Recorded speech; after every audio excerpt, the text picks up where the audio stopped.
Welcome to a world where survival is the only rule. Suffer the little children. Chuck Anderson, Prologue.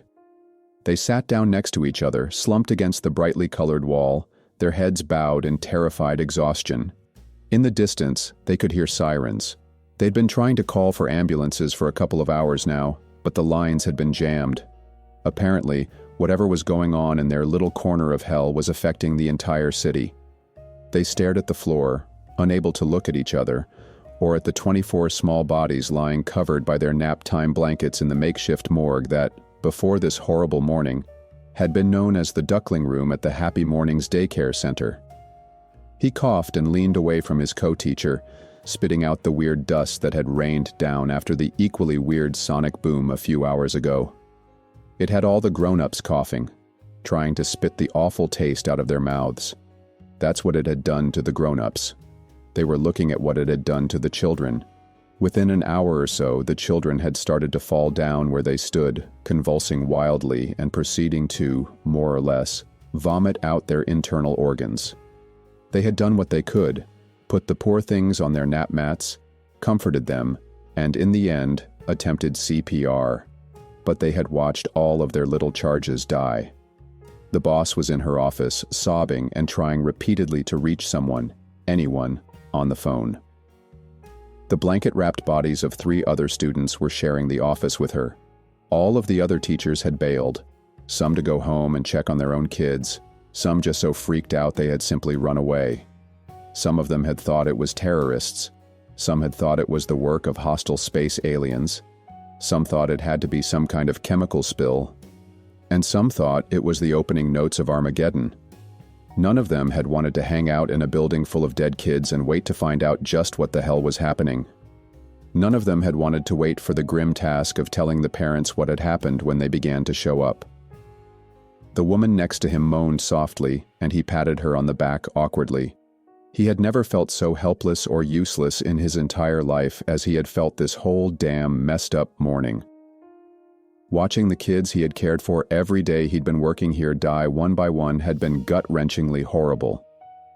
Having some of the other teachers look to him as the only man here, hoping he could do something, anything, had been even worse. Lord knows he had tried. They all had. Even the teachers who had run away hadn't done so until the last child had died. They had all performed CPR over and over, giving mouth-to-mouth to writhing little bodies that had spit bile and blood and specks of things better left unnamed. He looked down at his clothes and winced at the dark stains he saw. As he patted his friend's back, he noticed flecks of unidentified slime in her pretty blonde hair. He coughed and spat again. God, whatever it was tasted vile. It hadn't killed him, though, or even really made him all that sick. Some of the younger teachers had thrown up and complained briefly of headaches, but that was it. The older teachers hadn't seemed to be affected at all. The dust had swirled through the air, looking like tiny dandelion fluff, and had seemed to melt away as soon as it touched the ground, leaving nothing behind but a faint, sickly sweet chemical smell. After the sonic boom, the power had flickered oddly for a few minutes, and all of the computers and phones had crashed. "Oh my God, Jake! Did Becky just move?" Her panicked voice snapped him out of his thoughts. He looked over at the rows of blanket-covered bodies and shook his head sadly. Dead was dead. Poor little Becky would never move again, and as soon as her mother got here, he would have to explain that awful fact to her. "Calm down, Sandra. This is all really freaky, but it's over. Face it, Becky's dead. All of them are dead. It's horrible, but it's reality," he told her as he gave her hand a little squeeze. Sandra started crying. He held out for a moment, but then he was sobbing as well. It wasn't the first time this morning he had sobbed, after the first, second, and third child had died, but then he had seemed to go numb. Numb had been good. He had appreciated numb. Numb had been his friend. He should have known it was too good to last. He wiped the tears away roughly with the back of his hand and listened to the sounds of sirens. They sounded a bit closer now, and he was almost sure he could smell smoke off in the distance somewhere. As he listened, a helicopter roared past the building. Suddenly the boss screamed, and he almost jumped out of his skin. She kept on screaming as he pulled himself to his feet, panic making a rushing sound in his ears. Abruptly, the screaming stopped, and for a long moment he was frozen in place. Then he felt Sandra's hand tugging urgently on his wrist. He looked down at her and saw her shocked, wide-eyed, pale face and her trembling finger pointing into the classroom. First Becky, then Pablo, rose unsteadily to their little feet. Then Joseph, Miguel, and Shayla also stood up. One by one, all of the children rose up from their nap mats and stood there, staring. It wasn't possible. He had watched them all die. He had wept over their little bodies. But here they were nonetheless. As they began to shuffle toward him, the teacher in him took over, and he began to call out reassurances. "Don't be scared. Listen to Mr. Jake, kids. It's going to be okay. Help will come and we'll figure all of this out. Please, children, don't be afraid." But as he watched them shamble toward him, all of them, each and every one of them, staring right at him as they came, he could read the cold lights dancing in their glassy eyes. Even as the echo of his voice died out, he could tell that the teacher in him had been horribly wrong. The children, slowly yet relentlessly moving toward him, weren't afraid. Oh no, they weren't afraid at all. They were hungry. 1 year later, Chapter 1. I wake from the usual nightmares with an unspoken scream still lodged in my throat, my hand immediately seeking the loaded .45 under my pillow. Sitting bolt upright in bed, I slowly calm down as I look around my dump of a room. Just a dream. I'm not back in my classroom at Happy Mornings, watching my co-teacher being torn apart and eaten by ravenous undead children. I force myself to get up from the rickety army cot I sleep on and stagger over to the sink to splash cold water on my face. My haggard reflection, with spiky black hair, stares back at me from the cracked and dirty mirror. The nightmare is old news. I shrug it off and get ready to start another day. Just another day in paradise. If your idea of paradise is trying to survive another day in a post-apocalyptic world overrun with zombies starving for human flesh, that is. I'm scheduled to go out on a supply run today, which means it's time to gear up. So I get down to business. The gun goes into my holster on my right hip as I slide a few extra magazines into the front pocket of the heavy canvas pants I'm wearing. A long, very sharp, well-worn machete hangs in a sheath on my left hip. I tuck another pistol into my waistband. This one's a .22 Magnum revolver, my personal favorite for up-close zombie kills. The jacketed hollow points rattle around zombie skulls, instantly scrambling their undead brains. I pull on leather gloves and then put on a heavy leather jacket that's seen better days. Then I pick up a wooden baseball bat, shoving it into an improvised sling that puts the handle just over my shoulder where I can instantly grab it. I sit down on the bed to put on my steel-toed work boots. Standing in front of the mirror again, I pull a black watch cap down over my ears. Damn zombies go for the ears sometimes, so it's best to keep them covered. Same thing with my hair. I've lost more than one friend due to zombies getting a good grip on their hair and then pulling them down to where they could get a good bite in.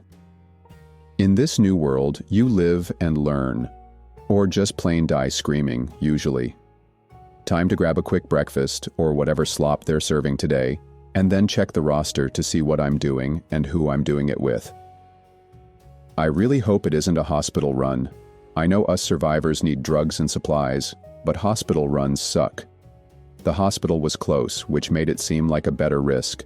But no matter how many times we clear the damn place out, it's always overrun again in a few days. Little bastards seem drawn to the place. Hell, if we can figure out why. A run to one of the supermarkets would be better. On the minus side, we've pretty much cleared out all of the closer ones, so we're forced to range further afield these days. Nothing like a long walk in heavy gear through zombie-infested streets each way to make things fun. No point bitching. Things are what they are. I'll read the roster that Big Al puts up, and like usual, I'll go where it tells me I'm going. Everybody pulls their own weight here, and everybody takes the same risks. We all depend on each other to stay alive. Lone wolves and posers don't last long these days. I walk down the hall, nodding a curt good morning to the other survivors I pass as I head to the mess hall. One or two are already geared up, so I know they've pulled outside duty as well. I grab a bowl of thin oatmeal with what I truly hope are raisins. It sometimes doesn't pay to look too closely. A meaty hand claps down on my shoulder, and the man in charge of this secured building sits down across from me. "Morning, Big Al," I manage to grunt. Big Al is, as his nickname would suggest, a very big man. 6 feet 7 inches and at least 260 pounds, most of it muscle. He's a former US Marine and still has the buzz cut and attitude to prove it. Somebody had tagged him with the nickname too long ago for anyone to remember who it had been. Hell, whoever it was is most likely dead now. He runs the place. He had gathered up a few survivors and taken over and fortified an abandoned 3-story apartment building that we all call home now. For some obscure reason, the place has a sign that says, "We are the Narwhal House." Something to do with someone once being in a high school or college drama group with the same damn name, or some such nonsense. He had led the first missions to get weapons and supplies and gather more people. Safety lay in numbers. Number of people, number of guns, and so on. During the last run he led, he had been badly bitten on the leg and nearly lost it. He limps badly now, so he no longer goes on runs. Unlike in the stupid movies, the bitten don't turn into zombies. Mostly they get very sick and die. Big Al had been an exception to that rule. Despite the fact that he no longer goes on runs, he's the undisputed leader of our merry little band. "We want you to take the newbie with you today. Show them the ropes, teach them what's what," he tells me in his gruff, no-nonsense voice. I put down my spoon and give him a sour look. Save it. You were once a newbie, and somebody had to show your green-as-grass ass what to do. "What goes around comes around. Suck it up and deal," he says. "With a song in my heart and a spring in my step, boss man. Where am I taking the guy, this future narwhal poster child?" I ask him with a sarcastic level of enthusiasm. "Stay close. Head for the pawn shops on Tower Avenue. Scrounge weapons, ammo, or whatever the hell we can use in some way and haul it back. Whole thing should take you an hour, tops."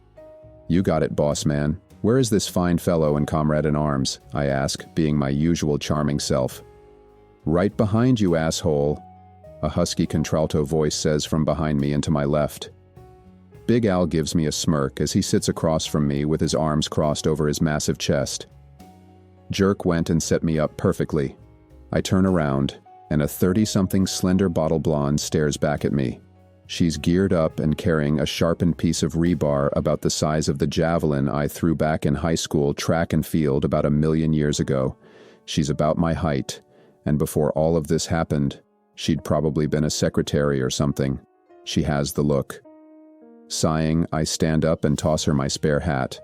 I'm encouraged when she catches it and immediately tucks her hair up under it.